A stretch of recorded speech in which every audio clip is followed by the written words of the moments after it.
तो आज हम पर्यावरण का तीसरा महत्वपूर्ण टॉपिक को लेके चल रहे हैं और इस टॉपिक से भी काफ़ी सारे ये पर्यावरण के जो टॉपिक्स हम कराते जा रहे हैं उसके बहुत ज़्यादा प्रश्न परीक्षाओं में रिपीट होते हैं, इसीलिए हम उन्हीं टॉपिक्स को उठाते जा रहे हैं और प्रश्नों को भी आपको बताते जा रहे हैं कि कौन सा प्रश्न ज़्यादा महत्वपूर्ण है, कौन सा वनडे के लिए है।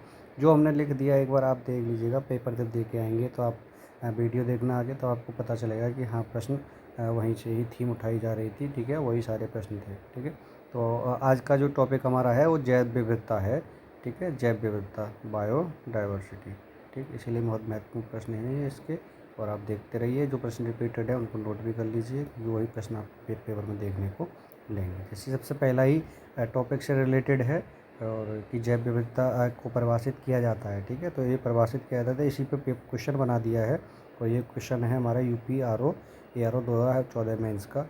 तो पहला कह रहा है कि किसी पर्यावरण में विभिन्न प्रजातियों की श्रेणी, बिल्कुल सही है, यही पहला ही आंसर इसका बन जा रहा है कि पर्यावरण में जितनी प्रजातियां हैं श्रेणी उनके आपस की जो क्रियाविधि जो सब होती है वो जैव विविधता के अंतर्गत आती है, ठीक है। क्वेश्चन नंबर हम दूसरा देखते हैं, जैव विविधता के मापने के लिए घटती सूचकांक है, ठीक है। घटती सूचकांक जो दिए गए हैं, ऐसे पूछ रहा है कि स्थानीय स्तर पर आवासीय क्षेत्र में माध्य प्रजाति विविधता को कौन सा दर्शाता है।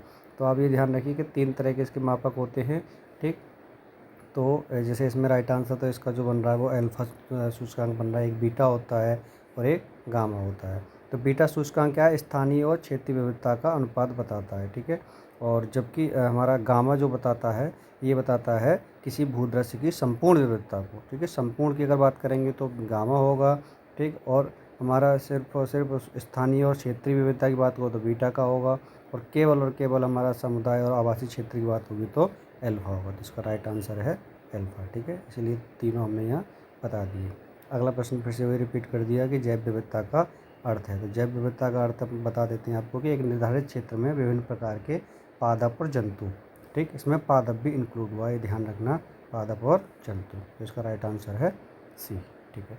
जैव विविधता का सबसे महत्वपूर्ण पहलू, ठीक है, बहुत अच्छी बात है, पारिस्थितिक तंत्र का निर्वहन होना चाहिए, ठीक है। यहाँ पारिस्थितिक तंत्र का निर्वहन होगा वही इसका राइट आंसर होगा। ये पीसीएस प्री का प्रश्न है, रिपीटेड प्रश्न आया है ये, ठीक है। अगला देखते हैं, जैव विविधता के ह्रास के लिए सर्वाधिक महत्वपूर्ण, ये वही प्रश्न है जो हमें इससे पहले इकोलॉजी में आपको बताया था। तो जो प्राकृतिक विनाश होगा तो उससे क्या होगा भाई, जीवों का वहाँ पर रहना भी कठिन होगा, तो इस तरह से जैव विविधता में ह्रास भी होगा। तो राइट आंसर इसका सी होगा। ये रिपीटेड प्रश्न है, इसको ध्यान से नोट कर लीजिए, बहुत आता है ये, ठीक है। तो ये यूपीपी के लिए तो रहेगा ही रहेगा और आप आर ओ में भी इसको देख सकते हैं, ठीक। चलिए अगला देखते हैं। भारत द्वारा एक लक्ष्य रखा गया है और ये करंट का क्वेश्चन था, उस समय करंट में पूछा गया था और ये आपको आगे भी पूछा जा सकता है। तो इसका लक्ष्य जो रखा गया है वो 2030 तक रखा गया है कि भूमि क्षरण तटस्थता किस तरह से हमें रोकी जाएगी, ठीक है।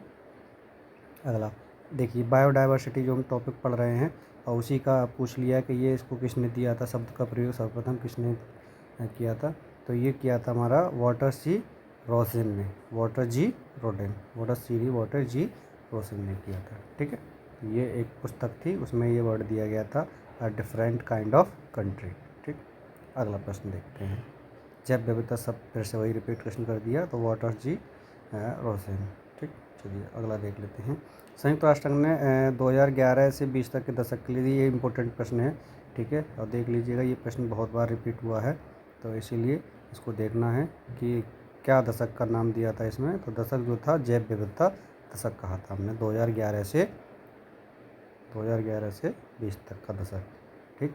अगला देखते हैं, संयुक्त राष्ट्र संघ ने फिर से वही रिपीट प्रश्न है, छत्तीसगढ़ 2019 में आया था, जैव विविधता का दशक। अगला देखते हैं कि भारत का प्रथम national centre for marine biodiversity किस शहर में बनाया स्थित है। तो ये करंट का क्वेश्चन था उस समय का, लेकिन ये रिपीट हो सकता है प्रश्न, तो इसीलिए आप इसको ध्यान से देख लीजिए और इसका राइट आंसर होगा जामनगर गुजरात में, ठीक है। अब देखिए अगला जो इसका एक टॉपिक है, हम बताते जाएंगे और उसी से रिलेटेड जैव विविधता प्रवणता से संबंधित है कि कहाँ कहाँ पर किस तरह की जैव विविधता पाई जाती है। तो सर्वाधिक जो जैव विविधता पाई जाएगी वो उष्णकटिबंधीय वर्षा वनों में पाई जाती है, ठीक है, क्योंकि वहाँ पर अधिक वर्षा भी होती है और वहाँ पर अधिक जो है वर्षा पाई वन, जब वर्षा अधिक होगी तो वन भी पाए जाएंगे। तो ये 10 डिग्री इसका अगर एंगल अगर आपसे पूछा जाए तो ये एंगल आप देख सकते हैं, 10 डिग्री उत्तर से और 10 डिग्री दक्षिण तक का, ठीक है। एरिया होगा हमारा उस पर तो ये वहाँ पे सर्वाधिक पाई जाएगी। तो इसका राइट आंसर होगा ए। अगला प्रश्न देखिए कि सर्वाधिक जैव विविधता, फिर से रिपीट प्रश्न कहा है, लेकिन पाई जाती है किस तरह का, तो उष्णकटिबंधीय वर्षा वनों में। इसका भी सी आंसर होगा। रिपीट हुआ ये प्रश्न 2016 पीसीएस में आया था। सर्वाधिक जैव विविधता, फिर से वही रिपीट प्रश्न है, तो इसका राइट आंसर बनेगा बी, तो उष्णकटिबंधीय वर्षा वन। ठीक है, चलिए अगला प्रश्न देखते हैं। और अगला प्रश्न है प्राणी और पादपों की जातियों में अधिकतम विविधता। देखिए क्वेश्चन घुमा दिया, वो जैव विविधता पूछा था, यहाँ पे क्या कह दिया है, पादप और प्राणियों, बात वही है। और पूछा गया है कि किस में सबसे ज़्यादा होगा, तो ये होगा उष्णकटिबंधीय के आर्द्र वन। उष्णकटिबंधीय क्षेत्र तो रहता ही रहता है। अगला देखते हैं कि पारिस्थितिक तंत्र में किस प्रकार की प्रजातियां विविधता सापेक्षता अधिक होती हैं। ठीक है, तो ये आप ध्यान से देखिएगा, थोड़ा सा प्रश्न घुमाया है। तो इसमें उष्णकटिबंधीय वर्षावन तो रहते ही रहते हैं, ये ऑप्शन तो है ही है, लेकिन आयोग ने इसको कोरल रीफ में माना है, तो इसका आंसर सी भी सही है। ठीक है, आयोग को बेचता जैव विविधता में परिवर्तन होते हैं, ये ध्यान से देखना। भूमध्य रेखा की तरफ बढ़ते हैं, बिल्कुल सही है। घटते नहीं हैं, पृथ्वी पर एक समान नहीं रहते, ध्रुवों की ओर बढ़ते हैं, ये गलत है। तो इसका पहला ऑप्शन ही सही बन रहा है। ठीक है, अगला देखते हैं कि कौन सा कथन सही नहीं है। तो भूमध्य रेखा से ध्रुवों की ओर जाती विविधता में वृद्धि होती, वृद्धि नहीं होगी, कमी होगी। ठीक है, अगर ये भूमध्य रेखा की तरफ जाती तो ये वृद्धि होती, तो इसका ये पहला आंसर ही हो गया। ठीक है, और देखने की जरूरत नहीं, देख सकते हैं उष्णकटिबंधीय शीतोष्ण की अपेक्षा अधिक प्रजाति होंगी, बिल्कुल सही है। विशालतम जैव विविधता अमेजन वर्षा में जहाँ ज़्यादा वर्षा होगी वनों में ज़्यादा होगी। जैव विविधता शीतोष्ण ध्रुवों की ओर घटेगी, बिल्कुल सही है, घटेगी। ठीक है, तो ये सारे ऑप्शन हमारे सही हैं, तो इसका गलत ऑप्शन जो हो रहा है वो पहला ही हो रहा है। तो ये पीसीएस 2019 का प्रश्न था। सर्वाधिक जैव विविधता पाई जाती है, देख अब आप यहाँ पे आपको थोड़ा सा पर्टिकुलर प्रश्न जो दिया है ये देखना होता है, और ये प्रश्न जो कितनी बार रिपीट हुआ है। ठीक है, तो ये हमें देखना है। तो कश्मीर में देखिए शांत घाटी, सुरमा घाटी और फूलों की घाटी, ये हैं सब ठंडे, लेकिन इसमें जैव विविधता उतनी नहीं पाई जाएगी जितनी कश्मीर में पाई जाती है। ठीक है, चलिए अगला देखते हैं। शांत घाटी कहाँ स्थित है, ये आप लोग कमेंट बॉक्स में भी थोड़ा सा ध्यान रखिए, और वहाँ कमेंट जरूर करिए, तभी तो हमें पता चलेगा आप देख रहे हैं कि नहीं देख रहे हैं। तो ये केरल की शांत घाटी है। ठीक है, अगला साइलेंट वैली, वही उसका इंग्लिश वर्डन हो गया ये, तो ये केरल। ठीक है, अगला फूलों की घाटी उत्तराखंड, ये रिपीटेड प्रश्न है, ये शांत घाटी है, ये सब नाम से पूछा जाता है। ठीक है, इसलिए इसको देख लीजिए। हिमालय पर्वत प्रदेश जाति विविधता का दृष्टिकोण से अत्यंत समृद्ध है। इस संदर्भ में क्या है कि यहाँ अधिक वर्षा होती है, बिल्कुल सही है। यह विभिन्न जीव भौगोलिक क्षेत्रों का संगम है, ये भी सही है। ठीक है, और इसमें हमें क्या देखना है, ये बताना है कि कौन सा सही आ रहा हो। तो यह जीव भौगोलिक क्षेत्र का संगम है। ठीक है, वर्षा तो अधिक होती है, लेकिन इसका राइट आंसर हमारा सी बन रहा है। इस क्षेत्र में विदेश और प्रवेश नहीं होता, बिल्कुल होता है, तो ये भी नहीं होगा, इसका बी आंसर इसका सटीक आंसर बैठ रहा है। ठीक है, चलिए अगला देख लेते हैं। उच्चतर अक्षांशों की तुलना में निम्न जैव विविधता समानता अधिक होती है, नहीं उल्टा बोल रहा है। ठीक है, उच्चतर में ज़्यादा होगी, तो इसका हाँ नहीं ध्यान से, उच्चतर की तुलना में हाँ हाँ, उच्चतर का मतलब ऊपर अक्षांश अगर जाएंगे तो गलत होगा, नीचे जो है तो ये आंसर सही है हमारा। पर्वतीय प्रवणताओं में उच्चतर अक्षांश की तुलना में निम्न विविधता अधिक होती है, ये भी सही है।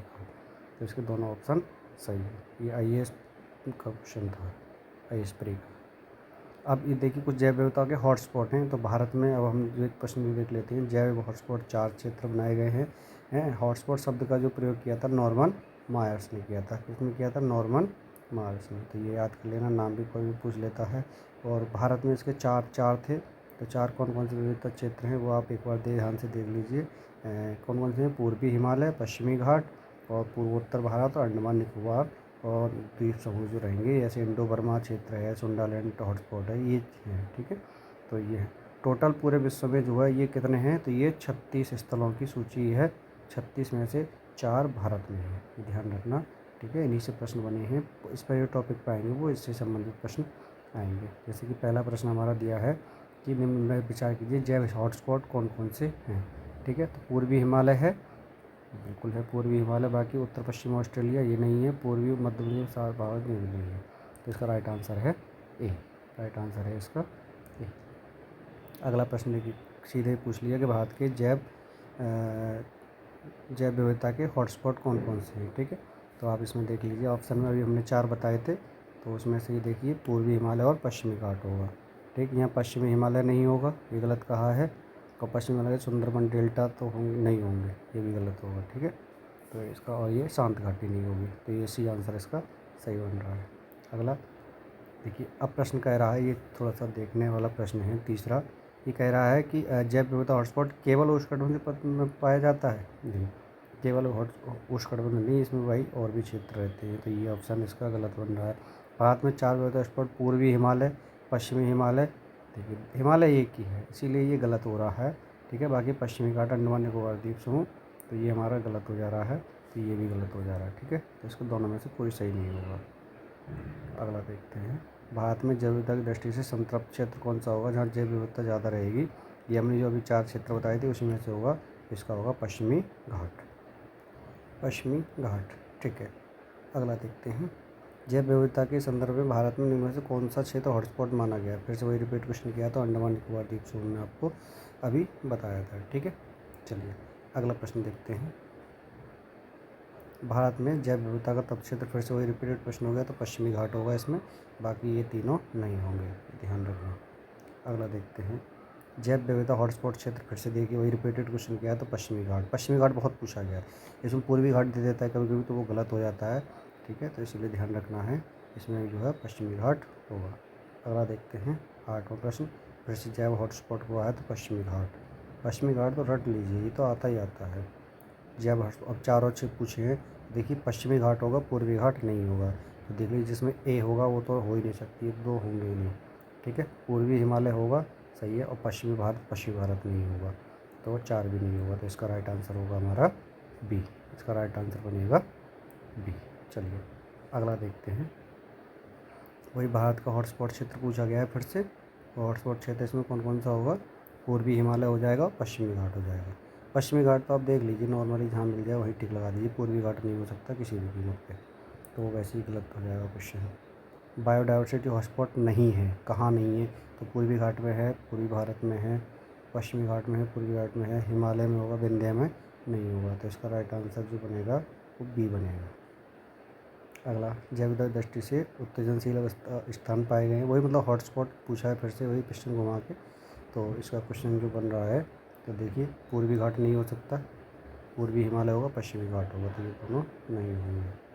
अगला देख लेते हैं, भारत में सबसे अधिक जैव विविधता, फिर से वही रिपीट क्वेश्चन, पूर्वी घाट, पूर्वी घाट तो रट लीजिए भाई, पूर्वी घाट ये बहुत ही कॉमन है, जो रिपीटेड अक्सर क्वेश्चन पूछा जाता, पश्चिमी घाट सॉरी, पश्चिमी घाट पूछा जा रहा है। ठीक है, चलिए अगला देखते हैं, संवेदनशील स्थान, फिर से वही पश्चिमी घाट रिपीटेड हो गया, देख लीजिए आप, प्रश्न देखिए आप, और कौन सत्र का है वो भी देखते जाएं। ठीक है, ये रिपीटेड प्रश्न, पश्चिमी घाट में आँख बंद करके लगा दो आप, देखो ही मत उसमें कुछ।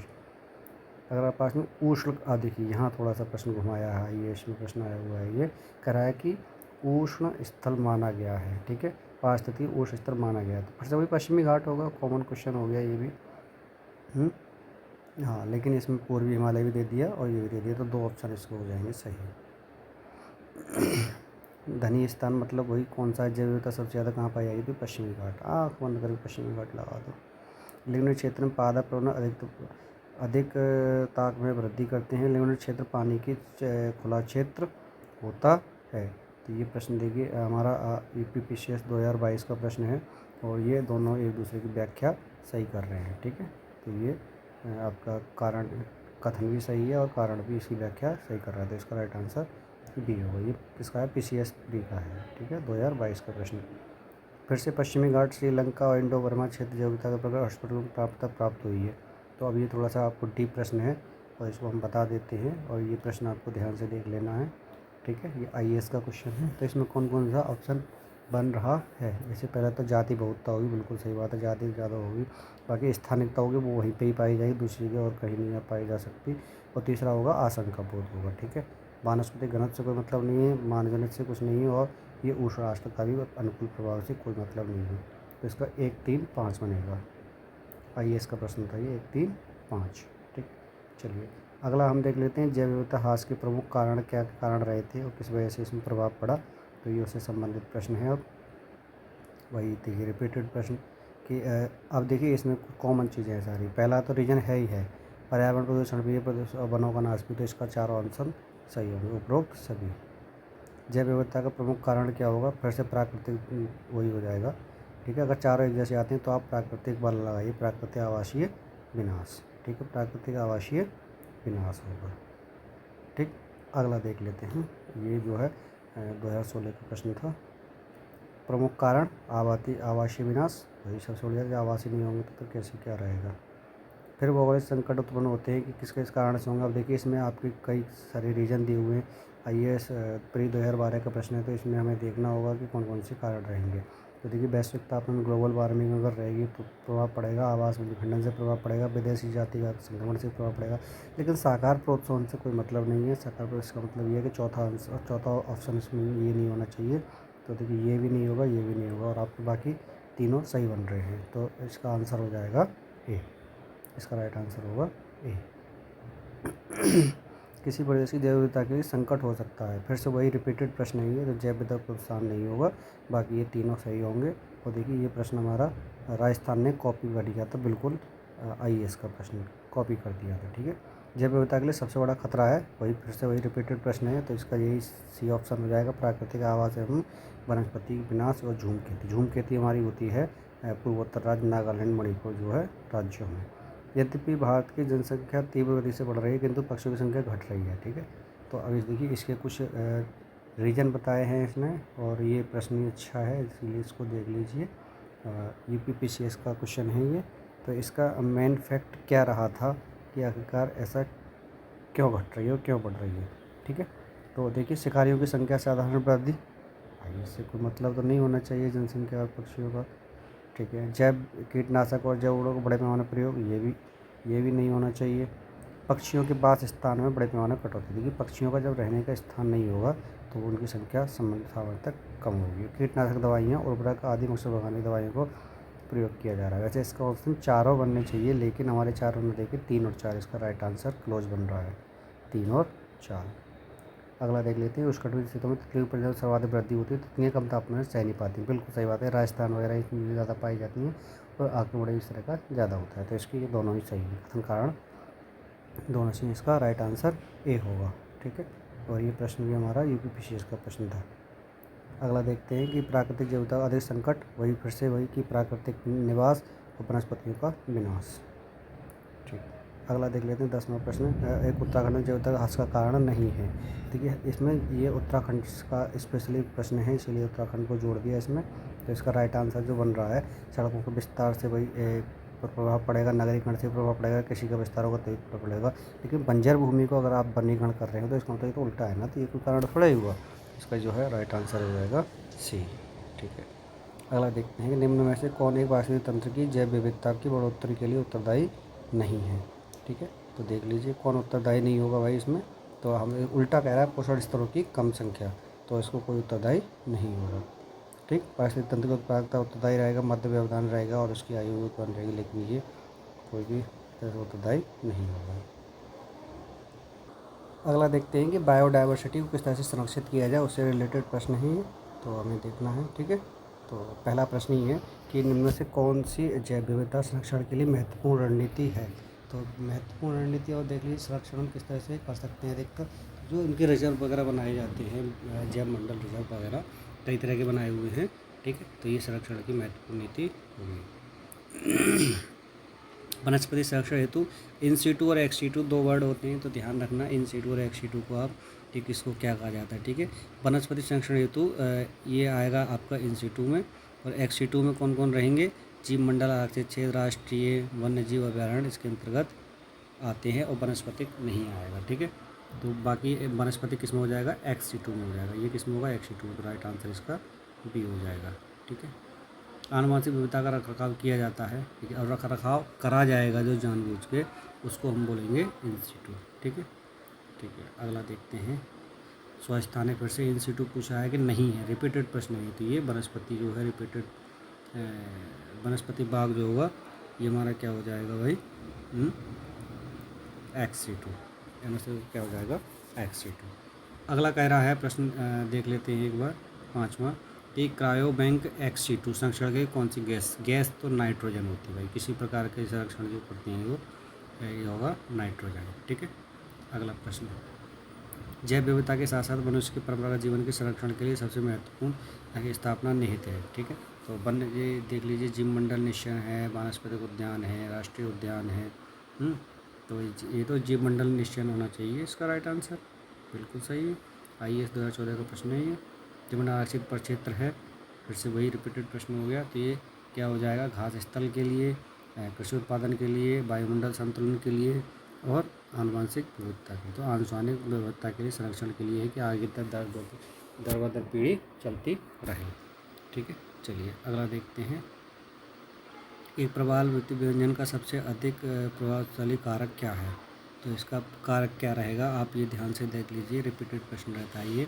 तो अगर समुद्र के जल का जो तापमान अगर वृद्धि हो जाए तो ये प्रवाल व्यंजन वहाँ पे जो है नुकसानदेह हो जाता है, वो ख़त्म होने लगता है।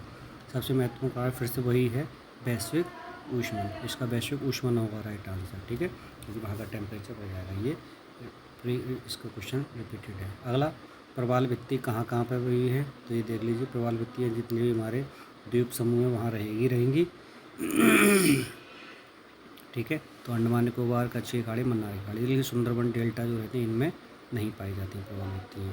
ठीक है, तो इसका ऑप्शन हो जाएगा 1, 2, 3। ये IAS 2014 का प्रश्न था। ठीक है, जैव विविधता मध्य मानव द्वारा मानव अस्तित्व का आधार पर बनी हुई, IAS 2011 का क्वेश्चन है ये। ठीक है, तो इसका एक क्वेश्चन हम देख लेते हैं, इसका क्या राइट आंसर बन रहा है। तो इसके जो है मृदा निर्माण, मृदा अपरदन की रोकथाम, अवशेष प्रदूषण, शस्य परागण, तो ये सारे ऑप्शन इसमें सही है। ठीक, चलिए शेष भागों को इसको जो हम बाद में करेंगे। इसके अभी हमने जो है आपको लगभग 64-65 प्रश्न कराए हैं और इस टॉपिक के इतने ही प्रश्न अभी शेष बचे हुए हैं। इसको अगली वीडियो में हम कराते हैं। तब तक के लिए धन्यवाद, और सभी लोग लाइक, सब्सक्राइब और फॉरवर्ड इसको करिए और लोगों तक मिले। और ये प्रश्न इतना इंपॉर्टेंट है कि आपको पेपर में देखने को मिलेंगे ये। ठीक है, जब आप पेपर देख के आएँ, कोई भी अगर पेपर भी होता है तब भी आप उठा के देखें कि जो मैं प्रश्न करा रहा हूँ तो उसे प्रश्न आपको मिल रहे हैं कि नहीं मिल रहे। प्रश्न आपको हुआ ऐसे देखने को मिलेंगे। ठीक है, चेंज भी नहीं होगा। ठीक है, धन्यवाद।